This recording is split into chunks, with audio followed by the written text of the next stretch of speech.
Jean-Luc Mélenchon, c'est un peu la surprise de cette campagne, l'outsider.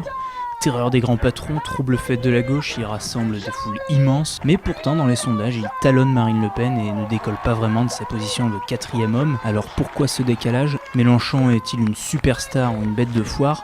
On est allé le voir au Prado et on a essayé de comprendre le phénomène Mélenchon. Mélenchon, c'est le candidat qui déplace le plus de foule, et pourtant il fait que 14% dans les sondages. Comment vous l'expliquez? Eh bien, c'est un peu compliqué. Il y a des militants qui sont là, qui sont soit du Parti communiste, soit qui sont séduits par le programme de Mélenchon. On est tous là de façon à ce que Hollande infléchisse son programme. Et c'est pas qu'il y a des militants de l'UMP en sous-marin pour gonfler un peu Mélenchon? Vous allez me faire rire là. Non, je pense pas.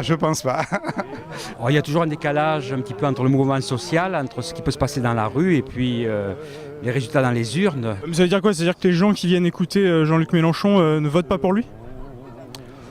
Oh, je pense que ceux qui sont là aujourd'hui, oui, pour l'essentiel, vont voter pour lui. Mais après, il faut arriver à transformer cette dynamique militante en dynamique électorale. C'est le but un petit peu de ces derniers jours. Ils veulent connaître c'est qui ce mec? C'est qui Mélenchon? C'est qui Jean-Luc? Donc c'est de la curiosité. Plus que ça! Au cinéma, tu vas au cinéma, tu vas voir un film nouveau. Et nous, c'est nous le spectacle aujourd'hui. Je crois bien que Mélenchon il va faire plus que 15%. Il y a beaucoup de monde qui dit qu'il va au premier tour.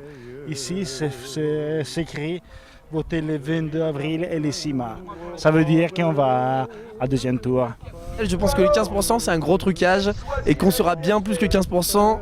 Le prochaine date d'élection, ça va être une tuerie.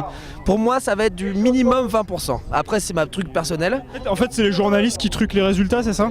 Mais vous rigolez peut-être, mais pour moi, oui. Il y a 2-3 semaines, j'étais à la Bastille. Là, on a beau dire, c'était 115 000 personnes. C'était les gens. En plus, on connaît bien les journalistes. C'est un truc, ça va pas.